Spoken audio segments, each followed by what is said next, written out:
প্রতিদিন সকালবেলা থেকে বিকেলবেলা অবধি তোমাদেরকে ভিডিওটা দিই। আজকে আবার অনেক দিন বাদে ইচ্ছা করলো অফিস থেকে ফেরার পরে আমার রুটিনটা তোমাদের সাথে একটু শেয়ার করি। তো অফিস থেকে বেরোনোর পরেও টুকিটাকি কিছু কাজ ছিল বাপের বাড়িতে। মা কিছু জিনিসপত্র কিনতে দিয়েছিল মায়ের জন্য। মা তো এখন বেরোতে পারে না, আর মায়ের সমস্ত দরকারি জিনিসপত্র আমাকে মাঝে সাঝে কিনে দিতে হয়। টাকাপত্র দাদা দিয়ে দেয় বা আমি কোনো সময় কিনে দিই, এইভাবে। তো সেগুলো কিনে দিই, আর নিজের কিছু প্রয়োজনীয় জিনিস যেগুলো কিনবো করে কেনা হচ্ছিল না, সেগুলো কেনাকাটি করে আমি ঘরে চলে এসেছি। তো আজকে ঘরে এসে প্রথমে ভাবলাম যে চেঞ্জ করব না, প্রথমে একটুখানি বসে রিল্যাক্স হয়ে নেব। আর যেই জিনিসগুলো আমি কিনেছি তোমাদের সাথে আগে শেয়ার করব। তো এই সময়টা আমি এসে প্রথমে চেঞ্জ করে একটু ফ্রেশ হয়ে নিই, তারপরে বাকি কাজ করি। কিন্তু আজকে একটু বসবো, কারণ প্রচণ্ড গরম লাগছে, মানে এত গরম পড়েছে। এই এই যে সেপ্টেম্বর মাস পড়ে গেল, তাও মানে কলকাতায় গরমের মানে গরমটা কমবার কোনো নাম নেই। যে কদিন একটু বৃষ্টি হয় সে কদিন একটু স্বস্তির নিঃশ্বাস ফেলতে পারি, বাকি দিনগুলো তো সেই একইভাবে কাটছে। কবে মানে শীতকাল আসবে, এই মানে জীবনে এই প্রথমবার আমি শীতকালের অপেক্ষা করছি যে কবে শীত আসবে। এর আগে এরকম কোনো দিন হয়নি যে আমি শীতের অপেক্ষা করেছি, এটাই ফার্স্ট। আর চলে এসেছি ঘরে, কয়েকটা জিনিসপত্র কিনেছি টুকিটাকি। আর এইটা আমার মা কখন এই চিপসের প্যাকেটটা, হরলিক্সের পাউচটা আমার ব্যাগের মধ্যে রেখে দিয়েছিল বাপের বাড়িতে যখন জিনিসগুলো দিতে গেছিলাম। আমি না দেখিনি, এখনই দেখলাম। একটা রুম ফ্রেশনার এনেছি। তো ঘরে জানো তো ওই জাসমিন মানে টয়লেট পটি করে তো, আর একটা কীরকম ব্যাড অর্ডার সবসময় থাকে। যতই ক্লিন আপ করি না কেন তবুও যেন কীরকম একটা লাগে। বিশেষ করে তো রাগ হয় ঠাকুরের ওই জায়গাটার জন্য। তো ঠাকুরের জায়গাটার জন্য আমি এই রুম ফ্রেশনারটা নিয়ে এসেছি। এটা আমি ইউজ করব যখনই আমার দরকার হবে। আর ইদানিং আমি বাড়িতে ফেরার পরে মেয়ে আমাকে 1 গ্লাস করে গ্লুকন-ডির জল গুলিয়ে দিচ্ছে। তো আমি ওকে বলি তুইও এই সময় 1 গ্লাস খেয়ে নিবি, যখনই অসুবিধা হবে 1 গ্লাস গ্লুকন-ডি খেয়ে নিলে না অনেকটা এনার্জি হাইক করা যায়। আর এই দেখো এই যে ভূতু খুব বদমাশি করছে। আমি তো আমার এরকম অভ্যাস, মানে আমার প্রিয়জনকে বা যাকে আমি ভালোবাসি, ভালো লাগে যাকে, তাকে না আমি এক এক সময় এক একটা নামে ডাকি। আর মানে সে বুঝতেও পারে। আমার মেয়ের ক্ষেত্রেও এরকম হয়েছে, আর জাসমিনকেও দেখি তাই। জাসমিনকে কোনো সময় ভুতু বলি, কোনো সময় কচুরি বলি, কী যে বলি তার কোনো ঠিক নেই। আর মেয়েকেও ছোটোবেলায় এরকম বলতাম, কী সব বলতাম, ঘুন্টু, তারপরে পান্তুয়া, তারপরে কী সব বলতাম জানো তো।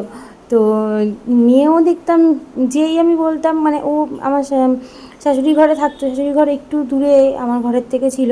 তো যেই ডাক দিতাম না ও বুঝতে পারতো, ও বলতো হ্যাঁ মা আসছি, এরকম একটা বলতো।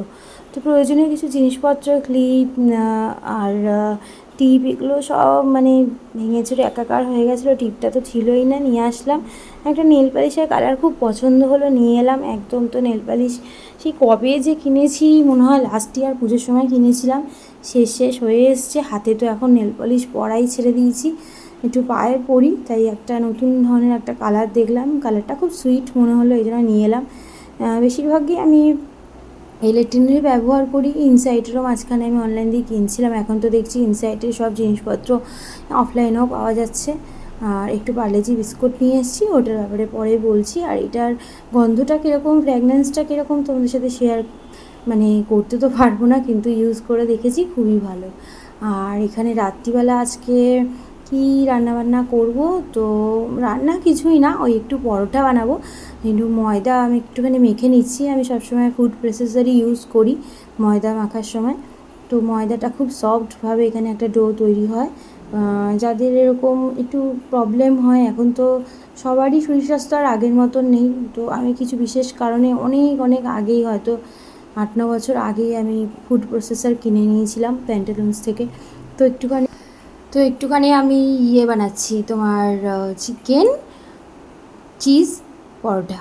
তো এটা একটু সব ছিল এর মধ্যে, কি বলে, পুরটা ছিলই, আর একটু কিছু দিয়ে আমি মেয়েকে একটা মোটা মতন পরোটা বানিয়ে দিচ্ছি, পিস পিস করে দেবো, আর রাতের ডিনার হয়ে যাবে, আর কিছু লাগবে না। সাথে একটু সস বা বাটার দিয়ে দিলেই ও খুবই খুশি। প্রত্যেক দিন না ওই মাছের ঝোল, এই ঝোল সেই ঝোল, এই তরকারি ওই তরকারি, আমার আর আমার মেয়ের না ভালো লাগে না। মানে রঞ্জিতের তো এসব খুবই ভালো লাগে, কিন্তু আমার মানে আর আমার মেয়ের একদমই ভালো লাগে না। আমাদের একটু ডিফারেন্ট টাইপের খাবার দাবার খুব খেতে ভালো লাগে। আমাদের তো সচরাচর রেস্টুরেন্ট বা বাইরের খাবার কোথাও খাওয়া হয়ই না, যাওয়াই হয় না। তো ঘরেই এই জন্য আমি খেয়ে নিই। আর যাবো কি, রঞ্জিতের কাজ মানে এমন টাইপের, ও সবসময় মানে রাত্রি হয় বাড়ি আসতে, বা কাজের কোনো ঠিক থাকে না, এরকম ধরনের। আর আমিও এখন যেখানে কাজ করি সেখান থেকে ফিরতে মানে সব কিছু কমপ্লিট করে বাড়িতে ফিরতে একটু দেরি হয়ে যায়। তো যাই হোক, সবাই এখন ব্যস্ত হয়ে গেছে, মেয়েও বড় হয়ে গেছে, মেয়েরও পড়ার চাপ বেড়েছে, মেয়েরও এদিক ওদিক যাওয়ার থাকে। এরপরে পরের দিন সকালবেলা আবার ভিডিওটা রেকর্ড করছি। তো অ্যাকুপ্রেশার কিটগুলো আমি অনেক দিন আগেই সেডিমনের বাড়িতে থাকতেই আমি কিনে রেখেছিলাম। জাসমিন আসার কিছুদিন আগেই আমি কিনেছিলাম, নাকি তারপরেই কিনেছিলাম। তো জাসমিন সব নষ্ট করে দিয়েছিলো, কেটে কুটে ভেঙে। তো আমার কোনো মানে রিজেকশান জিনিস না আমার ভালো লাগে না, তো আমি ইউজই করতাম না আগের চোটে। আর একটু ল্যাথখোরও হয়ে গেছিলাম, ওই মোবাইলের নেশা বলে না, মানে যখনই সময় পেতাম মোবাইল নিয়ে এটা দেখা সেটা দেখা, মানে ব্লগ দেখা, সব নাচ দেখা, এই সব ব্লগাররা এক একজন নিয়মিত তোমার একদম সকাল সন্ধে টাইম করে একদম সেজে গুজে নাচ দেখাবে, সেইগুলো দেখা, এত নেশাগ্রস্ত আমার হয়ে গেছিলো। তো আস্তে আস্তে এই ধরনের এডিকশান থেকে আমি নিজেকে মানে রিমুভ করার চেষ্টা করছি, যে না এইগুলো দেখার অত কিছুই নেই, যা দেখার দেখে নিয়েছি, এবার থেকে কাজের জিনিস ছাড়া মোবাইল আমি ইউজ করবো না, এরকম ভেবেই নিয়েছি। তো একটা তাল আমার বাবা আবার এনে দিয়ে গেছিলো, তাল তো এবছর ফলন প্রচুর হয়েছে, আর সস্তাও এই জন্য অনেক। তো তাল আবার দিয়ে গেছে, তাল খেতে আমার বাবা আমি মানে খুবই ভালোবাসি, তালের নানান ধরনের রেসিপি। কিন্তু আমার মা বিয়ের আগে দেখতাম কোনো দিনই ঘরে সেরকমভাবে তালের কোনো রকম কিছুই করতো না, তাল ঘরেই আসতো না। আমার বিয়ের পরে আমি ঘরে গোপাল সোনাকে আনার পরে, গোপালের জন্য তালের বড়া করার পরে যখন বাবাকে আমি তালের বড়া প্রথম খাওয়ালাম, তখন বাবা বলেছিল অনেক বছর পরে আবার তালের বড়া খাওয়া হলো ঘরে, এরকম মানে তারপর থেকে তাল মানে জন্মাষ্টমীর দিন আসে, কিন্তু এইবার একটু এক্সট্রা এলো। তো তালের বড়া করার ইচ্ছা আছে, কয়েকজনকে দেওয়া হয়নি জন্মাষ্টমীতে, তো দেখেছই কী তাড়াহুড়োর মধ্যে সব কিছু সম্পন্ন করা হয়েছিল, তো এই জন্য কয়েকজনকে দেওয়া বাকি আছে। আর সেদিন তালের বড়াটা অতটা আমার ভালো লাগেনি, আমি যেভাবে করি সেভাবে হয়নি, এইভাবে আরেকবার এই জন্য করছি। আর এখানে দেখো জাসমিন মানে কি বলবো, ঘুমিয়ে আছে, কেমন ছাগলের মতন লাগছে না ওকে দেখতে, একটুখানি জায়গায় তার মধ্যে হাত পা ঢুকিয়ে শুয়ে থাকবে। ছোটোবেলাও না ও এখানে খাটের নিচে ঢুকিয়ে যেত, ওভাবে ও এখনও মনে হয় ছোটো আছে। ওকে দেখে যা আমার এই সময় হাসি পায় না, যখন ও খাটের নিচে ঢুকে যায়, কী বলবো।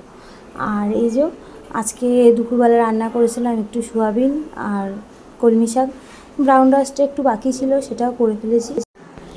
দুপুরবেলার টাইমে একটুখানি হাওয়া খাচ্ছি, মানে যেহেতু রান্নাঘরে খুবই প্রচণ্ড গরম লাগে, মাঝে মাঝেই মানে এখানটা চলে আসি ঘরে, পাখা চালিয়ে বসি, তারপরে আবার গিয়ে ওইখানে রান্নার কাজ সারি। অর্ধেক কাজ সেরে এসেছিলাম, তারপরে আবার গিয়ে এই যে তালের বড়াগুলো এক এক করে আমি বসিয়ে দিলাম। আর তালের বড়া মোটামুটি রেডি হয়ে গেছে, খুব বেশি আমি তালের বড়া আজকে করবো না, যেটুখানি দরকার সেটাই করব। আজকে তালের বড়াটা খুবই ভালো হয়েছিল, বাইরে দিয়ে একদম ক্রিসমি, ভেতরটা একদম সফট প্রপার হয়েছিল, কিন্তু আমি খুব অনেক বেশি কোয়ান্টিটি দিয়ে ফেলেছিলাম। তো এটাই হচ্ছে আজকের ব্লগ।